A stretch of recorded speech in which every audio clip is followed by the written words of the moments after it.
Kisah nabinya Allah, yaitu Nabi Sulaiman alaihi salam. Allah berfirman dalam surat Sad ayat 34, yaitu isi firman-Nya, walaqad fatanna Sulaimana wa alqaina ala kursiyyihi jasadan summa ana. Artinya, dan niscaya sungguh kami Allah telah menjatuhkan Nabi Sulaiman dan menjatuhkan kursinya pada jasad. Maksudnya setan yang duduk pada kursinya, pada singgasananya selama 40 hari. Kemudian Allah mengembalikan seperti semula pada Nabi Sulaiman. Pengertian kalimat walaqad fatanna Sulaiman itu maksudnya adalah Allah sedang menguji Nabi Sulaiman. Sedangkan kalimat wa alqaina ala kursiyyihi jasadan itu maksudnya ada jin yang duduk di singgasananya Nabi Sulaiman selama 40 hari. Nah, ceritanya Nabi Sulaiman itu memiliki 100 istri. Dari 100 istri itu ada seorang istri yang bernama Jarodah. Dia adalah istri yang paling dipilih oleh Nabi Sulaiman.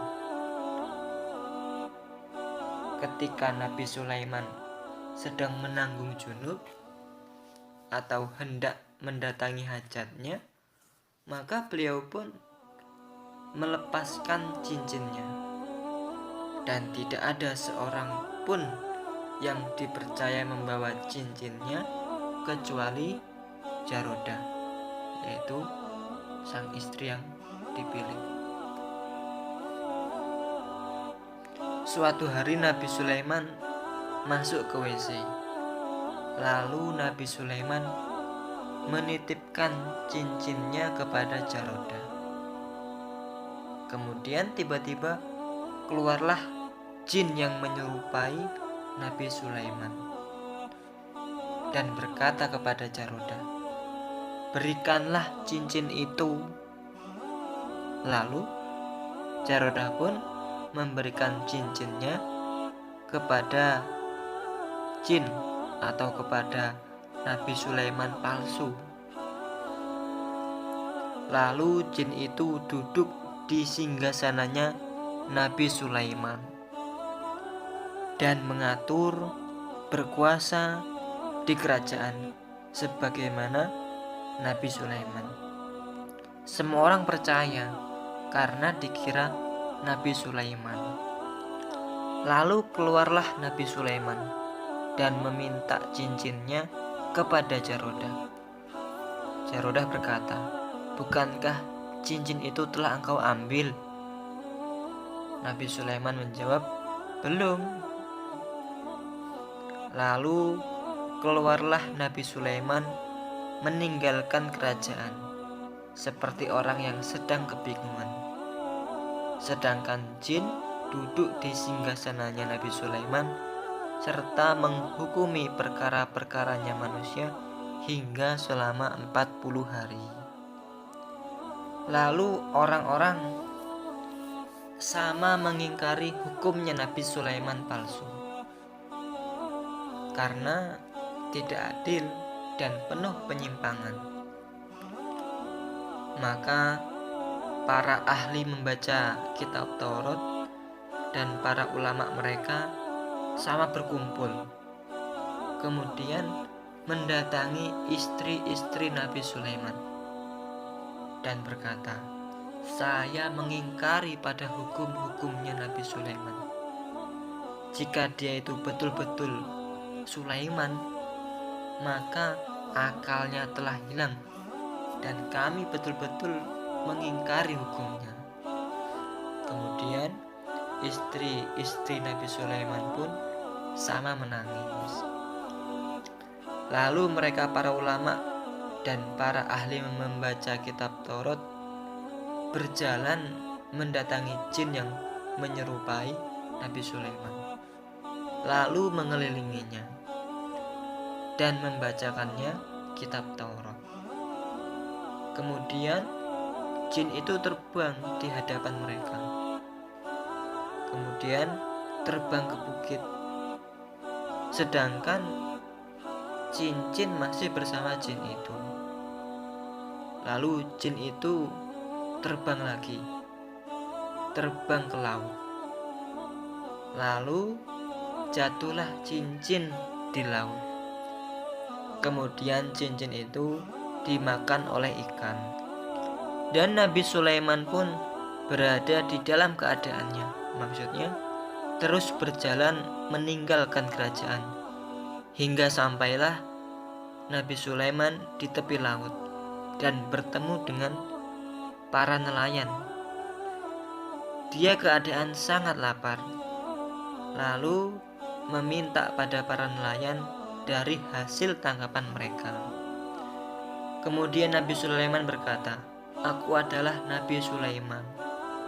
Lalu sebagian mereka pun berdiri dan memukul Nabi Sulaiman dengan tongkat. Akhirnya Nabi Sulaiman pun terluka. Lalu Nabi Sulaiman menuju ke tepi pantai untuk membasuh darahnya. Lalu para nelayan mencela pada orang yang memukul Nabi Sulaiman. Mereka berkata, "Perilakumu itu perilaku yang tidak baik, karena kamu telah memukul orang itu." Dan yang memukul berkata, "Adanya dia saya pukul karena dia mengaku-ngaku kalau dirinya adalah Raja Sulaiman." Lalu mereka pun memberi 2 ikan busuk kepada Nabi Sulaiman. Karena saking senangnya diberi ikan, sampai-sampai Nabi Sulaiman tidak menghiraukan sakitnya luka karena pukulan. Kenapa kok sampai senang? Karena ya sangat laparnya Nabi Sulaiman. Lalu beliau menuju ke tepi pantai, lalu membelah perutnya ikan, kemudian dibersihkan, dan beliau menjumpai cincinnya berada di dalam perut salah satu ikan keduanya.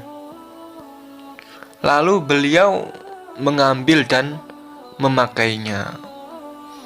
Lalu Allah pun mengembalikan pada kewibawaan dan kekuasaannya Nabi Sulaiman. Kemudian datanglah burung-burung untuk menjaganya. Lalu mereka para nelayan baru tahu, baru sadar bahwa orang itu adalah Raja Sulaiman. Kemudian mereka pun sama meminta maaf dan memberikan alasan atas sikapnya. Nabi Sulaiman berkata, "Alasan kalian itu tidak aku puji, dan aku pun juga tidak akan menyalahkan kalian, karena semuanya ini adalah perkara yang harus terjadi, perkara yang memang harus terjadi, sudah menjadi qadarnya Allah." Lalu Nabi Sulaiman pun kembali ke kerajaan dan memerintahkan agar jin itu ditangkap. Lalu setelah dapat ditangkap dan dihadapkan ke Nabi Sulaiman, kemudian Nabi Sulaiman memerintahkan agar jin itu dimasukkan ke dalam peti besi. Kemudian peti itu diikat, distempel dengan cincinnya Nabi Sulaiman. Akhirnya Nabi Sulaiman perintah agar peti itu dibuang ke laut, dan jin itu akan terus berada di dalam peti sampai hari kiamat. Dan adapun namanya jin itu adalah Habakik. Jin itu bernama Habakik. Nabi Sulaiman juga diberi oleh Allah kendaraan yang berupa angin, yang mana sebelumnya itu tidak ada manusia yang memiliki kendaraan berupa angin. Semua itu sebagaimana firman Allah dalam surat Shad ayat 35. Wa habli mulkal la yambagi li ahadin mim ba'di innaka antal wahhab. Riwayat fi tafsir Ibni Katsir. Dari kisah ini, kesimpulan dan hikmah yang bisa kita ambil bahwa semua orang itu pasti akan dicoba oleh Allah. Allah pasti akan menguji pada setiap hambanya. Setiap hamba pasti akan diuji oleh Allah. Tapi bagaimana sikapnya? Ketika dicoba bisa ridho. Kekuasaan Allah ambil bisa ridho. Karena bagi Allah sangatlah mudah mengambil kekuasaan milik Sulaiman dengan cara diambil cincinnya oleh jin. Itu menunjukkan kekuasaannya Allah. Tidak ada kekuasaan kecuali pemberian dari Allah. Nabi Sulaiman ridho, kerajaannya hilang, ridho dengan keputusan Allah. Tapi kalau orang sekarang baru saja dicoba oleh Allah, sudah susah. Beliau bersyukur dengan nikmat sekecil apapun. Beliau memaafkan pada orang yang memukuli. Saya tidak mencelamu dan saya tidak memuji alasanmu. Dari kisah ini, Allah pasti akan menguji pada setiap hambanya. Nabi Sulaiman ridho, beliau tidak gila akan harta dan memburu dunia, namun berusaha memburu ridhonya Allah, sehingga hati itu tenang dengan penuh kesyukuran dan kesabaran. Dan Allah tidak akan membiarkan hambanya. Allah tidak akan membiarkan hambanya yang dicintai ketika diuji oleh Allah.